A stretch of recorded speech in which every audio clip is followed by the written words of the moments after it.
আচ্ছা, আমরা শুরু করি যে চৌম্বক কোয়ান্টাম সংখ্যা এটাকে এম দ্বারা প্রকাশ করা হয়। এম দ্বারা প্রকাশ করা হয়। আর তোমরা যে জিম্যান প্রভাব পড়ছো না, বা স্টার্ক প্রভাব পড়ছো, বিজ্ঞানী জিম্যান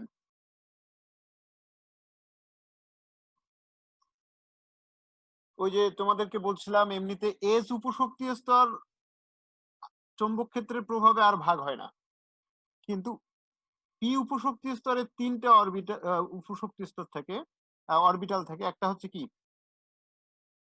পিএক্স, পিওয়াই, পিজেড।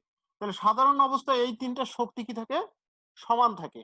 বাট চৌম্বক ক্ষেত্রের প্রভাবে এদের শক্তি সমান থাকে না, কোনোটার শক্তি কি কম হয় আর কোনোগুলোর শক্তি কি বেশি হয়। যে কোনোটা কম বেশি হতে পারে, পিএক্স, পিওয়াই, পিজেড এরকম শক্তি কম বেশি হয়। তাহলে এটা চৌম্বক ক্ষেত্রের প্রভাবে, আর এটা চৌম্বক ক্ষেত্রের প্রভাব ছাড়া।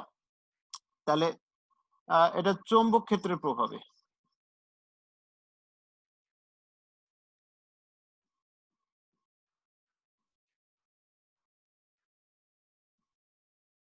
যদি ইলেকট্রনের স্পিন বাহ্যিক চৌম্বক ক্ষেত্রের স্পিনের সাথে মিলে যায় তাহলে শক্তি কমে যাবে, আর যাদের স্পিন বিপরীত দিকে তাদের শক্তি কি তুলনামূলকভাবে বেশি থাকে। তাহলে চৌম্বক ক্ষেত্রের প্রভাবে এই উপশক্তি স্তরগুলো শক্তির মধ্যে পার্থক্য হওয়ার কারণে বর্ণালী রেখাগুলো সূক্ষ্ম সূক্ষ্ম রেখায় বিভক্ত হয়ে পড়ে। তাহলে বাহ্যিক চৌম্বক ক্ষেত্রের প্রভাবে পারমাণবিক বর্ণালী রেখা সূক্ষ্ম রেখায় বিভক্ত হওয়ার এই বিষয়টাকে বলা হচ্ছে জিম্যান প্রভাব। এটা আগেও পড়ানো হয়েছে তোমাদেরকে। আচ্ছা, এই জিম্যান প্রভাব থেকেই আসলে আহ উপশক্তি স্তরের যে কতগুলো উপশক্তি স্তর আছে, অর্থাৎ উপশক্তি স্তরগুলো আবার কতগুলো উপশক্তি স্তরে বিভক্ত। এই উপশক্তি স্তরগুলোর নাম হচ্ছে অরবিটাল। আচ্ছা, অরবিটালকে যে কোয়ান্টাম সংখ্যার সাহায্যে প্রকাশ করা হয় তাকে বলা হচ্ছে চৌম্বক কোয়ান্টাম সংখ্যা। সহজভাবে কোন পরমাণুর শক্তি স্তরকে ভাগ করলে পাওয়া যায় উপশক্তি স্তর। উপশক্তি স্তরকে চৌম্বক ক্ষেত্রের প্রভাবে আবার ভাগ করা যায় উপশক্তি স্তর। এই উপশক্তি স্তরের আরেকটা নাম হচ্ছে অরবিটাল। অরবিটালকে যে চৌম্বক যে কোয়ান্টাম সংখ্যার সাহায্যে প্রকাশ করা হয় সেটাই হচ্ছে চৌম্বক কোয়ান্টাম সংখ্যা। তার মানে কোন পরমাণুর উপশক্তি স্তর সমূহ কতগুলো ত্রিমাত্রিক দিকবিন্যাস লাভ করে বাহ্যিক চৌম্বক ক্ষেত্রের প্রভাবে। তাহলে বাহ্যিক চৌম্বক ক্ষেত্রের প্রভাবে উপশক্তি স্তরের এই ত্রিমাত্রিক দিকবিন্যাস গুলোর নাম হচ্ছে কি অরবিটাল। আর অরবিটালকে যে কোয়ান্টাম সংখ্যার সাহায্যে প্রকাশ করা হয় তাকে বলা হচ্ছে চৌম্বক কোয়ান্টাম সংখ্যা বা ম্যাগনেটিক কোয়ান্টাম সংখ্যা। এখন আমরা একটু আসি যে এটাকে এম দ্বারা প্রকাশ করা হয়। এম এর মান নির্ভর করে এল এর উপর। এল এর জন্য, অর্থাৎ উপশক্তি স্তরের মানের উপর অরবিটালের মান নির্ভর করে। এম এর মান হবে, এম এর মান কি হতে পারে 0, +-1, +-2, এভাবে +-L পর্যন্ত। +-L পর্যন্ত কতটা সংখ্যা? এই সংখ্যাটা হয় সর্বোচ্চ 2L+1 সংখ্যক। ওই যে অরবিটাল সংখ্যা যেটা এল তম উপশক্তি স্তরে অরবিটাল সংখ্যার সূত্র আগে দেয়া ছিল, এল উপশক্তি স্তরে অরবিটাল সংখ্যা হচ্ছে 2L+1, এটা আগেই দেয়া আছে। তাহলে এখন খেয়াল করো, যদি আমাদের উপশক্তি স্তরটা হয় এস উপশক্তি স্তর, তাহলে এস উপশক্তি স্তরে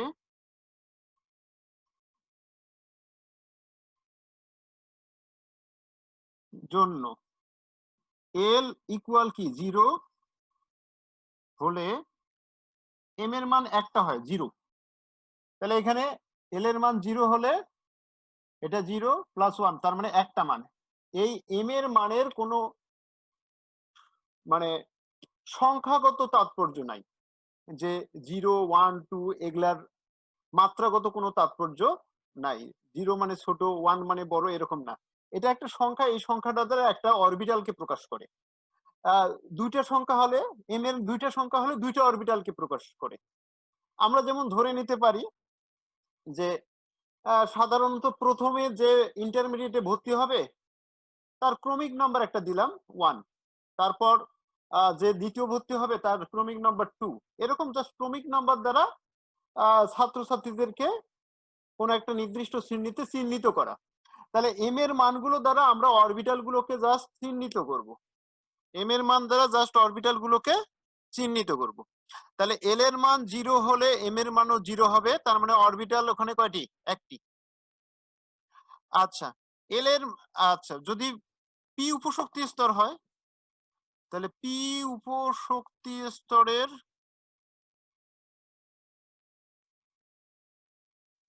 জন্য l এর মান হচ্ছে 1 হলে m এর মান হবে কয়টাই? 3টি।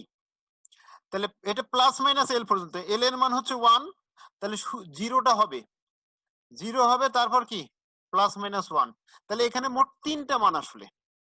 তাহলে এই প্লাস মাইনাস l পর্যন্ত এটা মাথায় রাখবা, এর বেশি হতে পারবে না। তাহলে 0 তারপর প্লাস মাইনাস 1, তাহলে l এর মান যেহেতু এখানে 1, এটা প্লাস মাইনাস 1 পর্যন্ত। তাহলে কয়টি মান? 3টি। একটা মাথায় রাখো, একটা -1 0 আর একটা কি +1। অনেক সময় আমরা এটাকে বলি যে প্লাস l থেকে শুরু করে 0 সহ মাইনাস l পর্যন্ত, বা মাইনাস l থেকে শুরু করে 0 সহ প্লাস l পর্যন্ত। জাস্ট এটা একটু মাথায় রাখবা। ওকে, আচ্ছা এখন খেয়াল করো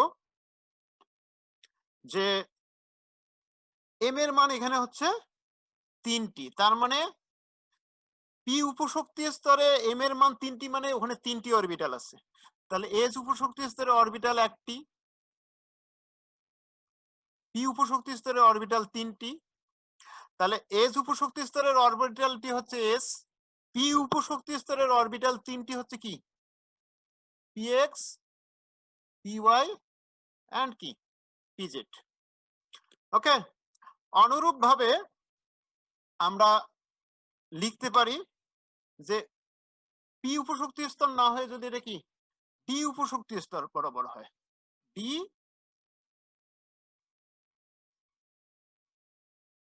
উপশক্তি স্তরের জন্য l এর মান হচ্ছে 2 হলে m এর মান হবে 0 প্লাস মাইনাস 1 প্লাস মাইনাস 2 পর্যন্ত। মোট কয়টি মান? 5টি। তার মানে -2 -1 0 +1 +2, তাহলে 5টি মান। তার মানে 5টি মান বলতে এখানে ডি উপশক্তি স্তরে 5টি অরবিটাল আছে, ডি উপশক্তি স্তরে 5টি অরবিটাল। আচ্ছা, অরবিটাল 5টির নাম তোমাদের মনে আছে? আবার আবার মালিহা বলো, ডি এর 5টি অরবিটাল নাম বলো।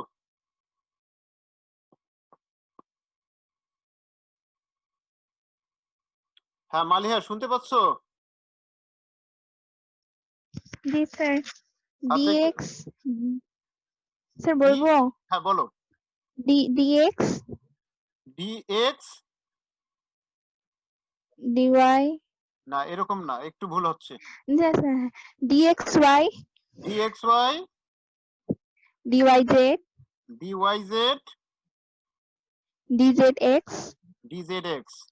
ওকে, তারপর dx square y square, dx square minus y square, আর একটা কি D Z square. z square.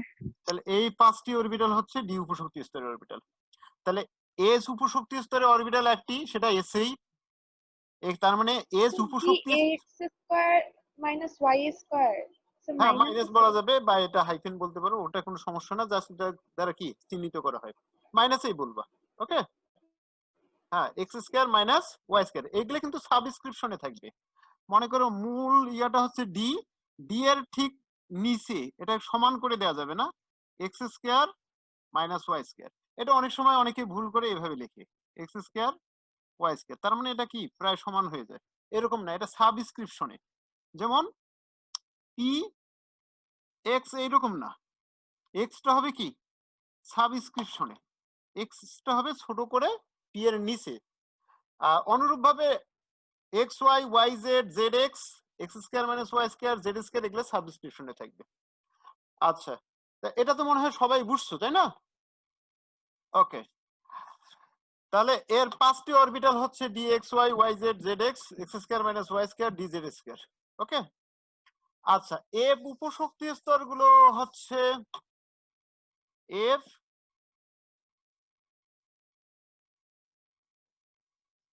উপশক্তি স্তরের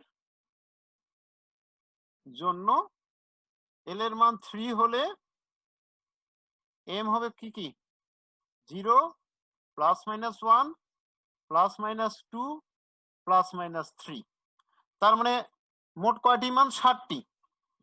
-3 -2 -1 0 +1 +2 +3। আচ্ছা, 60টি মান। তার মানে আমরা বুঝতেছি এ উপশক্তি স্তরে 60টি অরবিটাল আছে। এম এর একটা মান একটা অরবিটালকে নির্দেশ করে, এম এর একটা মান একটা অরবিটালকে নির্দেশ করে, এটা মাথায় রাখবা। আচ্ছা, এখন আসো যে এম এর মান -3 জন্য একটা অরবিটাল হতে পারে। এফ এর অরবিটাল গুলো f x y z, f x cube minus y cube, এরকম আছে 60টি। তবে এফ উপশক্তি স্তর অরবিটাল গুলো বিভিন্ন বইয়ে বিভিন্ন রকম এখনো পাওয়া যায়, এটা নিয়ে এখনো মতভেদ আছে। তো কাজেই এফ অরবিটাল গুলো নিয়ে এখন তোমাদের মাথা ঘামানোর দরকার নাই। তবে গুহর বইয়ে বা তোমরা এখন নেটেও কিছু অরবিটালের নাম পাবা, তবে বিভিন্ন বইয়ে দেখা যাবে যে বিভিন্ন ভাবে এটাকে উপস্থাপন করছে, এখনো এটা কনফার্ম না। ওকে, তো এ কারণেই যেহেতু এফ নিয়ে আমরা কাজ করব না বা তোমাদের এটা নিয়ে প্রশ্নও করা হয় না, কাজে এটাকে আমরা আপাতত অ্যাভয়েড করে যাচ্ছি। এটা নিয়ে এখনো হচ্ছে কি কাজ চলছে, তো এটা কনফার্ম হোক, তারপর আমরা পরবর্তী কোনো একটা সময়ে এটা আরো ক্লিয়ার করব। ওকে, তাহলে এফ উপশক্তি স্তরে অরবিটাল হচ্ছে 60টি, এটা মাথায় রাখো। 7 দুগুণ 14টি ইলেকট্রন থাকতে পারে সর্বোচ্চ। তো ডি উপশক্তি স্তরে 10টি ইলেকট্রন থাকতে পারে যেহেতু 5টি অরবিটাল। প্রত্যেকটা অরবিটালে আমরা জানি যে কোনো অরবিটালে ডি অরবিটাল হোক, ডি এক্স ওয়াই একটা অরবিটাল, এখানে সর্বোচ্চ 2টি ইলেকট্রন থাকতে পারবে। পি এক্স একটা অরবিটাল, এখানে সর্বোচ্চ 2টি ইলেকট্রন থাকতে পারে।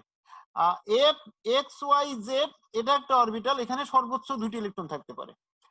এস একটা অরবিটাল, সর্বোচ্চ 2টি ইলেকট্রন থাকতে পারে। তাহলে যে কোনো অরবিটালে সর্বোচ্চ 2টি ইলেকট্রন থাকতে পারে।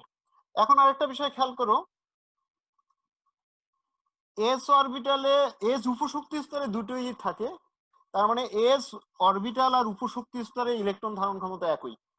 এস অরবিটাল যা, এস উপশক্তি স্তরতা।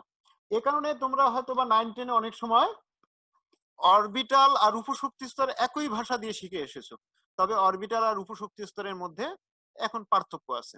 যেমন ডি উপশক্তি স্তর, এখানে এক্স ওয়াই জেড কিছু নাই, তার মানে ত্রিমাত্রিক দিকবিন্যাস দেখানো হয় নাই। তাহলে এই ডি উপশক্তি স্তরে সর্বোচ্চ 10টি ইলেকট্রন থাকতে পারবে।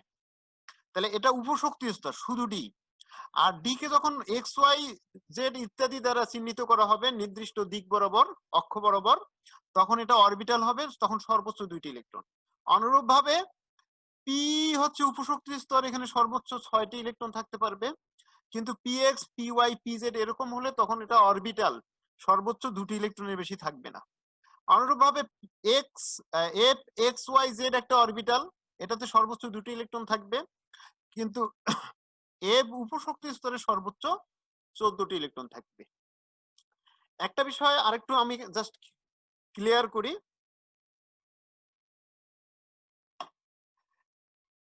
এস এ ইলেকট্রন থাকতে পারে মনে করো 0 থেকে 2টি, অর্থাৎ কোন এস উপশক্তি স্তরে বা এস অরবিটালে ইলেকট্রন নাও থাকতে পারে, অথবা একটা থাকতে পারে, অথবা 2টি থাকতে পারে। ডি উপশক্তি স্তরে ইলেকট্রন থাকতে পারে 0 থেকে 10টি, তাহলে নাও থাকতে পারে, একটি থাকতে পারে, দুইটি, তিনটি, চারটি, পাঁচটি, এরকম 10টি থাকতে পারে। পি উপশক্তি স্তরে 0 থেকে 6। আচ্ছা, এখানে 0 মানে কি ইলেকট্রন নাই, তারপরে 1 2 3 ইত্যাদি যে কোনো সংখ্যায় থাকতে পারে। গুরুত্বপূর্ণ একটা বিষয়, এফ এ 0 থাকতে পারে, তার মানে ওখানে ইলেকট্রন নাই, নাও থাকতে পারে, কিন্তু কখনো একটি ইলেকট্রন থাকে না, মাথায় রাখবা। এফ উপশক্তি স্তরে কখনো একটি ইলেকট্রন থাকতে পারে না। তাহলে এটা কি থাকতে পারে, 2টি থেকে 14টি পর্যন্ত এই পাশে থাকতে পারে। তাহলে এফ উপশক্তি স্তরে তোমরা ইলেকট্রন বিন্যাসগুলো এরপর করবা, খেয়াল করবা বা দেখবা যে ওখানে একটির ইলেকট্রন কখনো আসবে না। এটা গুরুত্বপূর্ণ তথ্য, একটু মাথায় রাখবা। ওকে,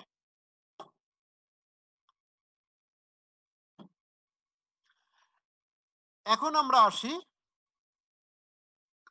তাহলে চৌম্বক কোয়ান্টাম সংখ্যা হচ্ছে অরবিটালকে যে কোয়ান্টাম সংখ্যা দ্বারা প্রকাশ করা হয় সেটি হচ্ছে চৌম্বক কোয়ান্টাম সংখ্যা, এটাকে এম দ্বারা প্রকাশ করা হয়। আচ্ছা, এম এর মান কার উপর নির্ভর করবে, এল এর উপর। এই বিষয়গুলো তোমরা একটু দেখবে। আর একটা বিষয় হচ্ছে স্পিন কোয়ান্টাম সংখ্যা।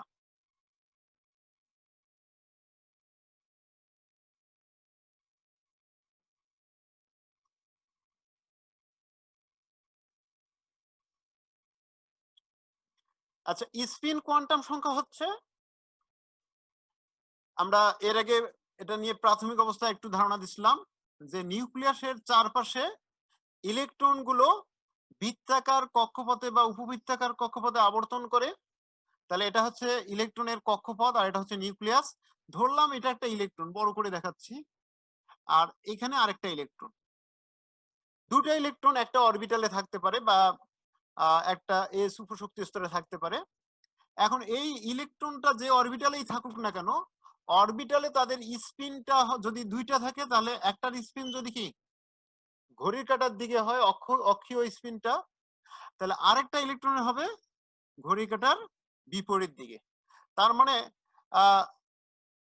এটা যদি কি ক্লকওয়াইজ ঘুরে, ক্লকওয়াইজ, তাহলে আরেকটা ইলেকট্রন ঘুরবে কি এন্টি ক্লকওয়াইজ, এন্টি ক্লকওয়াইজ। এটা যদি ঘুরে যায় তাহলে এন্টি ক্লকওয়াইজটাই আবার ক্লকওয়াইজ হয়ে যায় কিন্তু। আর আরেকটা হচ্ছে কি এন্টি ক্লকওয়াইজ, এটাকে যদি ঘুরে নাও তাহলে এন্টি ক্লকওয়াইজটাই আসলে কি ক্লকওয়াইজ হয়ে যায়। তাহলে এটা মাথায় রাখবা। আর তোমরা ফিজিক্সে 9 10 হচ্ছে সলিনয়েড পড়তে পারো বা পড়ার কথা। সলিনয়েড হচ্ছে কোনো চার্জযুক্ত কণা, বিশেষ করে ইলেকট্রন যদি বৃত্তাকার পথে ঘোরে তাহলে একটা চৌম্বক ক্ষেত্রের সৃষ্টি হয়, যেটাকে আমরা সলিনয়েড বা কৃত্রিম চুম্বক বলি। এইভাবে কৃত্রিম চুম্বক তৈরি করা হয়। তাহলে এখানে যেহেতু চার্জযুক্ত ইলেকট্রন, এটা কি করতেছে, একটা বৃত্তাকার পথে ঘুরতেছে এবং নিজস্ব অক্ষ বরাবর ঘুরতেছে, তাহলে এটা ক্ষুদ্র একটা চুম্বকের মতো আচরণ করবে। তাহলে এক একটা ইলেকট্রন এক একটা ক্ষুদ্র চুম্বকের মতো আচরণ করবে। এর যদি এটা নর্থ পোল হয়, এটা যদি সাউথ পোল হয়, তাহলে অপর ইলেকট্রনের ঘূর্ণন যেহেতু বিপরীত দিক, তাহলে এটা হবে নর্থ পোল আর এটা হবে কি সাউথ পোল। তাহলে খেয়াল করো ইলেকট্রনের ঘূর্ণনের দিক, এটার ক্লকওয়াইজ, এটা এন্টি ক্লকওয়াইজ, তাহলে ঘূর্ণনের দিক বিপরীত, তাহলে এদের চৌম্বক মেরুও বিপরীত। তাহলে যে চৌম্বক ক্ষেত্রটা তৈরি করে বা এটা ক্ষুদ্র দণ্ড চুম্বকের ন্যায় আচরণ করবে, তাহলে এটা যদি নর্থ পোল হয় এটা হবে কি সাউথ পোল, একটা ক্ষুদ্র দণ্ড চুম্বকের ন্যায় আচরণ করবে। ওকে, তাহলে এটা হবে কি, এটা নর্থ পোল আর এটা কি সাউথ পোল। এখন একটা বিষয় খেয়াল করো, এটা ঋণাত্মক চার্জ, এটাও ঋণাত্মক চার্জ, ইলেকট্রনের চার্জ পরস্পর কি এখানে সমান। তাহলে চার্জের কারণে এরা পরস্পরকে কি করে, বিকর্ষণ করে। চার্জের কারণে ইলেকট্রন দুটো পরস্পরকে বিকর্ষণ করে সমধর্মী চার্জ হওয়ার কারণে। কিন্তু চৌম্বক মেরুর কারণে, এটা নর্থ এটা সাউথ, এটা নর্থ এটা সাউথ, এই মেরুকে কি করে আকর্ষণ করে। তোমরা এটা জানো, চুম্বকের বিপরীত মেরু পরস্পরকে আকর্ষণ করে। তাহলে নর্থ মেরু এর সাউথ মেরুকে আকর্ষণ করবে, এই নর্থ মেরু এর সাউথ মেরুকে আকর্ষণ করবে। এই আকর্ষণের কারণে এই ইলেকট্রনের অতি ক্ষুদ্র বস্তু হওয়ার কারণে ইলেকট্রন কখনো কক্ষপথে স্থির থাকে না। ইলেকট্রন অতি ক্ষুদ্র বস্তু হওয়ার কারণে অতি ক্ষুদ্র শক্তি লাভ করলে সেটা কি করবে, মুভ করতে শুরু করে, ঘুরতে শুরু করে। তা এ কারণে ইলেকট্রন কোনো পরমাণুর কক্ষপথে স্থির থাকে না, এটা সর্বদা কি গতিশীল, ঘূর্ণনরত অবস্থায় আছে। একটা অক্ষীয় ঘূর্ণন, এটা হচ্ছে ইলেকট্রনের কেন্দ্র বরাবর হচ্ছে একটা কি কাল্পনিক অক্ষ, এটা একটা অক্ষীয় ঘূর্ণন, অক্ষের চারপাশে ঘূর্ণন, আর একটা বৃত্তাকার পথে ঘূর্ণন, কক্ষপথ বরাবর ঘূর্ণন। তাহলে আমরা এখানে ইলেকট্রনের বৃত্তাকার পথের ঘূর্ণন স্পিন কোয়ান্টাম সংখ্যার সাহায্যে প্রকাশ করি না, আমরা প্রকাশ করি ইলেকট্রনের অক্ষীয় ঘূর্ণন। তাহলে একটা অরবিটালে দুটো ইলেকট্রন থাকতে পারে, একটা যদি ক্লকওয়াইজ ঘুরে আর একটা ঘুরে অ্যান্টি ক্লকওয়াইজ। তাহলে এখানে সংখ্যাগত কোনো তাৎপর্য নাই, আমরা যদি একটাকে যেটা ক্লকওয়াইজ ঘুরতেছে এটাকে যদি প্লাস হাফ ধরি, যেটা অ্যান্টি ক্লকওয়াইজ ঘুরবে সেটার স্পিনকে ধরবো কি মাইনাস হাফ। তাহলে এখানে মাইনাস হাফ দ্বারা এর অন্য কোনো তাৎপর্য নাই, মাইনাস হাফ দ্বারা বুঝাচ্ছি কি ধরো অ্যান্টি ক্লকওয়াইজ, আর প্লাস হাফ দ্বারা বুঝাচ্ছি ক্লকওয়াইজ, অথবা প্লাস হাফ দ্বারা যদি অ্যান্টি ক্লকওয়াইজ ধরি তাহলে মাইনাস হাফ দ্বারা বুঝবো কি ক্লকওয়াইজ। ওকে, এটা জাস্ট মাথায় রাখবা। তাহলে ইলেকট্রনের অক্ষীয় ঘূর্ণন যে কোয়ান্টাম সংখ্যার সাহায্যে প্রকাশ করা হয় তাকে স্পিন কোয়ান্টাম সংখ্যা বলে। তাহলে পরমাণুর কোন অরবিটালে ইলেকট্রনের অক্ষীয় ঘূর্ণন যে কোয়ান্টাম সংখ্যার সাহায্যে প্রকাশ করা হয় তাকে বলা হয় স্পিন কোয়ান্টাম সংখ্যা। স্পিন কোয়ান্টাম সংখ্যা দুই প্রকারেই হয়, একটা মাইনাস হাফ আর একটা প্লাস হাফ। কারণ একটা অরবিটালে দুটো ইলেকট্রন থাকতে পারে, আর ইলেকট্রন যদি একটা অরবিটালে দুটো ইলেকট্রন থাকে, একটা অরবিটালে দুটো ইলেকট্রন থাকলে তাদের স্পিন অবশ্যই বিপরীতমুখী হবে। মাথায় রাখবা, তার মানে এস অরবিটালে দুটো ইলেকট্রন আছে, এই ইলেকট্রন দুটোর স্পিন অবশ্যই বিপরীত, কখনো একই হবে না। তাহলে একটা স্পিন যদি হয় প্লাস হাফ আর একটা ইলেকট্রনের স্পিন হবে মাইনাস হাফ। তাহলে এখানে প্লাস হাফ দ্বারা একটা ইলেকট্রনকে বোঝায়, মাইনাস হাফ দ্বারা আরেকটা ইলেকট্রনকে বোঝায়। তাহলে স্পিন কোয়ান্টাম সংখ্যা যতগুলো পাবো ততগুলো ইলেকট্রন, এটা মাথায় রাখবা। এখন একইভাবে আসো পি তে, মনে করো তিনটি ইলেকট্রন আছে, পি উপর শক্তি স্তরে তিনটি ইলেকট্রন আছে। তাহলে পি উপর শক্তি স্তরে তিনটা অরবিটাল আছে, p x, p y, p z. বাহ্যিক চৌম্বক ক্ষেত্রের প্রভাব ছাড়া আমরা জানি এই তিনটার শক্তি কি পরস্পর সমান, এই তিনটার শক্তি পরস্পর সমান। তাহলে এখানে পি উপশক্তি স্তরের এই তিনটি ইলেকট্রন,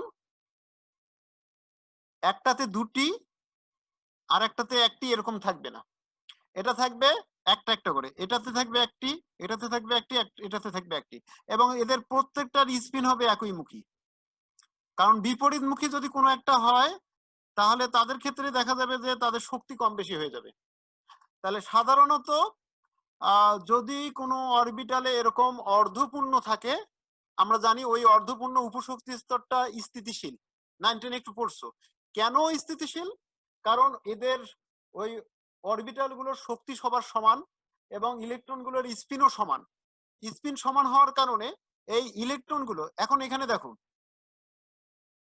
পি এক্স অরবিটালে আছে একটা ইলেকট্রন, পি ওয়াই তে একটা ইলেকট্রন, পি জেড একটা ইলেকট্রন, এদের স্পিনও একই, চৌম্বক মেরুগুলো একই দিক বরাবর থাকে, চৌম্বক মেরুর কারণেও এরা পরস্পরকে বিকর্ষণ করে, আবার চার্জের কারণে ওরা পরস্পরকে বিকর্ষণ করে, যার কারণে এখানকার ইলেকট্রন কখনো এখানে যাবে না, এখানকার ইলেকট্রন এখানে যাবে না, ইলেকট্রন গুলো ওই অরবিটাল গুলোতেই অবস্থান করবে, ইলেকট্রন গুলো স্থানান্তর হবে না। এ কারণেই এই ইলেকট্রন গুলো এক উপশক্তি স্তর বা এক অরবিটাল থেকে আরেক অরবিটালে যায় না বলে এরা স্থিতিশীল। ওকে, তাহলে স্থিতিশীল ইলেকট্রন গুলো এদের স্পিন সাধারণত কি হয় একই, এদের ঘূর্ণনের দিক হচ্ছে কি একই, এবং চার্জ তো একই, যার কারণে এদের বিকর্ষণ পরস্পর একই রকম, এক অরবিটাল থেকে আরেক অরবিটালে যায় না, এটা মাথায় রাখবা। ওকে, কিন্তু যদি এখানে পি তে 4টা ইলেকট্রন হয় তখন কিভাবে যাবে, যে একটা ইলেকট্রন মনে করো এখানে গেছে, আরেকটা এখানে, আরেকটা এখানে, তাহলে চতুর্থ নম্বরটা অবশ্যই যে কোনো একটার সাথে পেয়ার হবে, জোড় হবে, জোড় হওয়া ছাড়া তো উপায় নেই। তাহলে একটাতে মনে করো জোড় হলো। এক্ষেত্রে মাথায় রাখো যে ইলেকট্রন কোন একটা অরবিটালে যখন জোড় থাকে ওই ইলেকট্রন দুটোর স্পিন অবশ্যই বিপরীত হবে। আমরা একটু আগেই বললাম কোন একটা অরবিটালে ইলেকট্রনের স্পিন অবশ্যই কি হয়, বিপরীত হয়, এটা মাথায় রাখবা। ওকে, তাহলে এখানকার ইলেকট্রন দুটোর স্পিন বিপরীত, কি এই দুটো আবার কি একই রকম। তাহলে এক্ষেত্রে মাথায় রাখবা এর যেগুলো বিজোড় অবস্থা থাকে অযুগ্ন ইলেকট্রন এর স্পিন একই, এটা মাথায় রাখবা। তাহলে যারা বিজোড় অবস্থায় থাকবে এই ইলেকট্রন গুলোর স্পিন কি হয়, একই। আর যুগ্ন ইলেকট্রন গুলোর স্পিন বিপরীত, ইলেকট্রন এর স্পিন হচ্ছে কি সবসময় বিপরীত। তাহলে P3 উপশক্তি স্তরটা ছিল স্থিতিশীল, কিন্তু P4 অস্থিতিশীল কেন? এই দুটো ইলেকট্রন পরস্পরকে কি করে, বিকর্ষণ করে। তাহলে এ কারণে এখানকার ইলেকট্রন একটা কি হতে পারে, এখান থেকে এখানে যেতে পারে, আবার ওখানেও বিকর্ষণ করবে, এখান থেকে এখানে যেতে পারে। তার মানে একটা ইলেকট্রন কি করতে পারে, তিনটা অরবিটালের মধ্যে সবসময় কি চলাচল করতে পারে, সঞ্চরণশীল থাকে। যার কারণে এই P4টা কিন্তু স্থিতিশীল নয়। P4 এর মধ্যে একটা ইলেকট্রন কি আছে, স্থিতিশীল গতিশীল অবস্থায় আছে, একটা থেকে এখানে যায়, এখান থেকে এখানে যায়। তাহলে এ কারণে P4 অস্থিতিশীল, কিন্তু P3টা হচ্ছে স্থিতিশীল। আচ্ছা, অনুরূপ ভাবে D5টা স্থিতিশীল, এগুলো তোমরা 9-10 পড়ছো। D5 স্থিতিশীল কারণ D এর 5টি অরবিটাল আছে,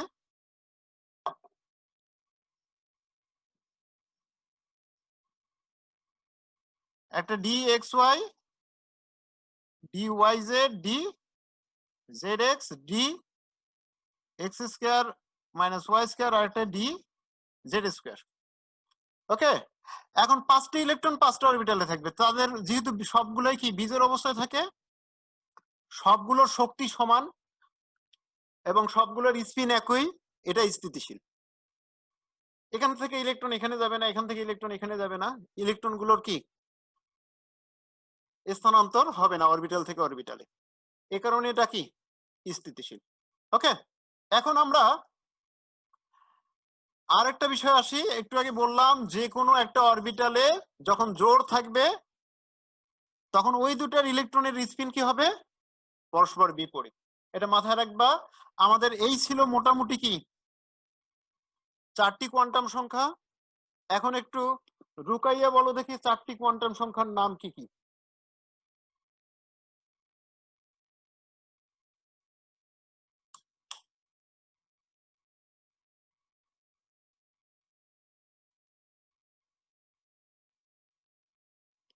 হ্যাঁ রুকাইয়া,